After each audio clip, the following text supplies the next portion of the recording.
Hello students, good morning all of you. Welcome all of you to the English class. Students, today I am going to revise the chapters. Okay? So whatever you have learnt from the chapters, today I will revise not all, some portions. Okay? Especially the grammar portion of the text. In the text, there are so many grammar works, grammar activities, and I am going to discuss some of the activities. Okay? And before going to the revision, I want to tell you the question pattern of half yearly examination. Your half yearly examination is very near, and you are eagerly waiting to know what will be the questions, how many questions will be there. So here I am with question pattern. You can see your question will have three divisions. Okay, section A, section B, and section C. Okay, in section A there will be 40 marks, and those 40 marks will be from course book, reader book, and workbook. Okay, from course book there will be 20 marks. MCQ, that means multiple choice question, will be there. 5 questions will be there. 1 into 5, 5. That means 5 questions carrying 1 mark each. Then there will be 5 short questions with 2 marks each. Okay? Each question will carry 2 marks. So 2 into 5, 10. Then there will be 1 long question that will carry 5 marks. So 1 into 5, 5. So there will be option in long questions. Okay? There will be option in long question, and there will be option in short questions. Now coming to the reader book. From reader book, you will have question of 10 marks. Okay? And all those questions will be a very short answer type questions. And each question will carry 1 marks. 1 mark. So 1 into 10, 10. And from workbook also, there will be 10 questions carrying 1 mark each question, and 1 into 10, 10 marks. So here 20 marks, 10 marks, 10 marks. That means total textual question will be of 40 marks. Now coming to the grammar section. In grammar section, there will be vocabulary. Vocabulary of 10 marks. That means synonym, antonyms. Okay? These are the vocabulary. So vocabulary will be of 10 marks. Functional grammar. That means tense, preposition, whatever grammar I taught you during the class. From there will be 10 questions. Each question will carry 1 mark. Okay? Memory based grammar. That means verb forms. First form, second form, third forms. Okay? These forms and adjectives forms. Positive, comparative, superlative. This should be remembered, and here memory test will be there. That means I will give the first form, you will have to write second and third form. If I give the second form, you will have to write first and third form. So this is memory game here. There will be 10 questions of 1 mark each. Okay? So section B gone, 20 marks, 10, 10, 20 and 10, memory base 30. So section B will be 30 marks. Will be of 30 marks. Section C will be of 10 marks. Okay? And in this section there will be 1 writing skill. That means whatever paragraph you have learnt, from those there will be 1 paragraph. You have to write that paragraph, and it will have 10 marks. It will have 10 marks. Okay? So you have to write here paragraph in the writing section. So 3 sections gone. Okay? So now you have no doubt about the question pattern. How many questions will be there? So there will be long questions optional, and short question may be optional. MCQ will not be optional. Okay? There will be 5 MCQ. Here very short time questions, there may be optional. There may be that means 4 extra options. Okay? Or there will be 2 or 3 extra questions. That means you will have some option here. But in vocabulary and grammar section, there will be no option. You have to do all the grammar and vocabulary. Okay? And there are then is the last section, paragraph. There will be 2 or 3 paragraphs. You will have to write one. Okay? And it may happen that I will give just one paragraph. Okay? And which one you don't know, I also don't know. Okay? So you have to learn all the paragraphs you have been given. Okay? Now coming to the discussion of some chapters and some grammar sections from your textbook. Here I have written one example, level plus ed. See the spelling, level, L-A-V-E-L-L-E-D.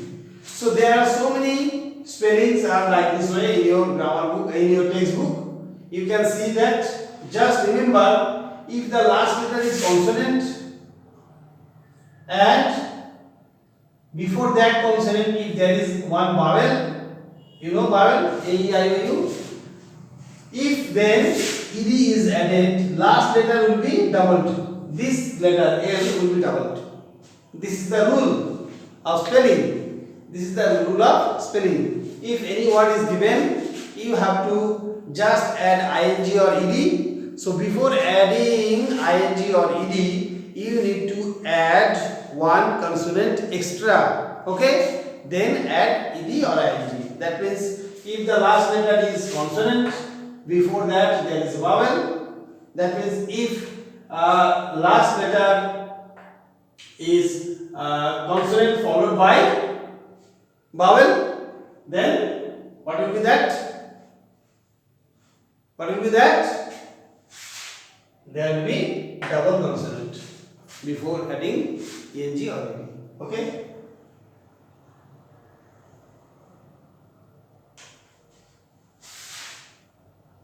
This is not followed by, this will be preceded by. Okay? If the letter comes before, that is preceded by. If the letter comes after, that is followed by. Okay?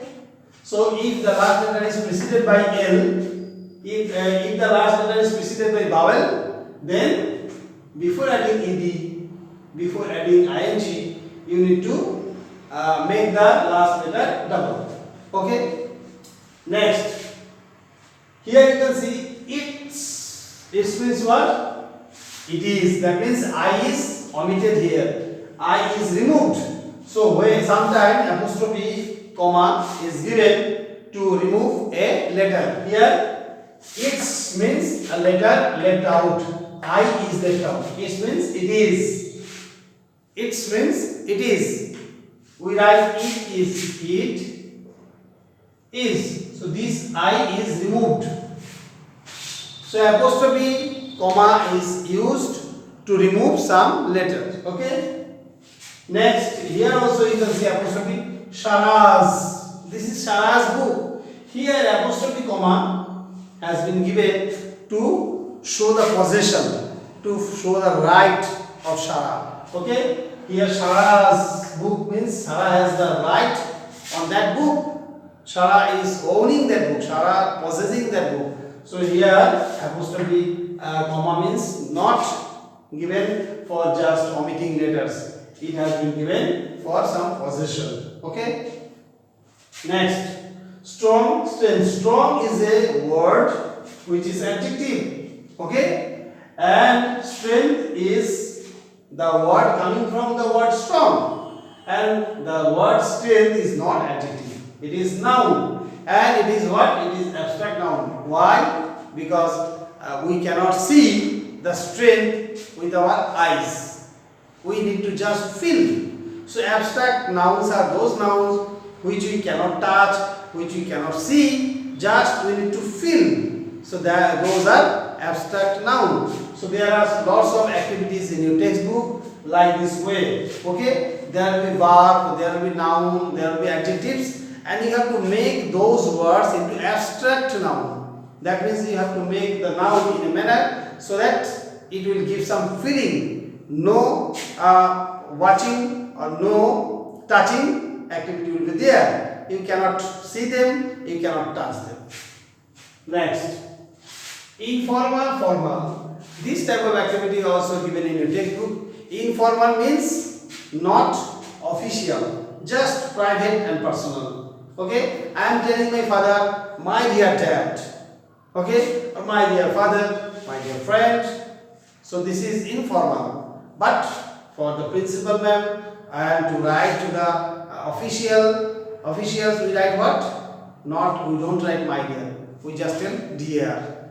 Okay, or we just tell respected. These are formal. So formal dress, formal dress means the dress which you can wear to go to an office, okay, and to go to school, to show everywhere. You can show that dress everywhere. That is suitable for all the places. That is called what? Formal. Okay. Informal means party dress, colorful dress. That means the dresses which are of very much different pattern, okay, which are fashionable. Those are called what? Informal. Okay. Suppose we say I want to buy a house. So word buy is informal. I want to purchase a house. That is official term. Buy and purchase same meaning, but purchase is formal, buy is informal. House and residence. This is my house. So house is informal. Okay. And this is my residence. And this is formal. This is official residence. You can say this is official's house. This house is for staying of the officers. You cannot say. This residence is for the staying of officers. So when you are using the word, that word may be formal, may be informal. Okay. So remember, formal means official. Informal means private, personal. Okay. Simple past, present perfect continuous. These are the three tenses. Simple past means the activities which went long ago and completed in that time. That is simple past. Okay. I went to Puri last year. I visited that place. That means that visit, the action of visit was completed. Okay. Now present perfect. That means the action has been just completed or recently completed and action is still present. Action is present till now. And for simple past, action is not present. Action already completed. I visited last year Puri. That means whatever happened that time, that has no result. And I have finished my lunch. I have finished my lunch. That means I have finished my lunch means I have still the lunch in my stomach and I am not feeling hungry. Okay? And I am feeling satisfied. I am not feeling any desire to have some food. So this is the result. Okay? Present perfect continuous. That means the action or activity started long ago and it is still going on. That means no stoppage of the activity. Started before and still going on. So that is present perfect continuous. Okay? These are the differences. Simple past, that means the action completed long ago, there is no result. Present perfect, the action completed now or a little ago, but result is there at present. Present perfect continuous, that means action started long ago, still now going, still now continuous, that means still now running. That is present perfect continuous. Okay? And present perfect continuous we use for or since. For is used for long period and since is used for particular time. Okay? Specific time. For a specific time we use since and for period of time we use for. Now, prefix. Prefix means the word, or you can say word like letters, okay, are added before words. Okay, some portion of word or this you can see and this in ir. Okay, this type of word like structures may be of 2 letters, maybe of 3 letters. Okay, when added to the root word, added to some word, their meanings are changed. Okay, maybe the meanings changed into opposite, and maybe the meanings are changed in another way. So these are called prefix. Some an, this, in, im, ir. Actually, these prefixes are added to the words to make the word opposite. Okay. Suppose able is the word. Able means I can do. That means I am able. Okay, to do. I am able to do. That means I can do. So able opposite unable. Okay. Able opposite unable. Expected. That means what we want to happen. That is called expected. Unexpected. That means we don't want to happen. This able, just I said unable. Comfort, discomfort. Comfortable, uncomfortable. So these are the words to make the changes. Okay, honest, dishonest. Honest, dishonest. In, correct, incorrect. Proper, improper. Okay, mortal, immortal. IR, regular, irregular. Okay, so these are the things which are used before a word to change the meaning of the words. Maybe those words opposite in meaning, maybe those words are of different kind. Okay, now a bag of, a piece of, a bar of, a heap of. We make nouns from singular to plural. There are many ways. We sometimes add s, sometimes add es, then sometimes we add vs. Okay, there are so many options we have to make the noun from singular to plural. In some cases, when we cannot count those things, that is uncountable nouns are very much difficult to make to plural. Okay, then we do what? We just use different kind of things, different kind of words to make them plural. And sometimes we don't want to make the plural, but we want to express that noun in a manner so that you can understand what is that. Okay, bag of, suppose there are lots of sand accumulated in a place, and when those sands are taken in the bag, taken in the sack, you can say 2 bags of sand is there. Okay, 2 bags of rice is there. So a bag of dash, you can say.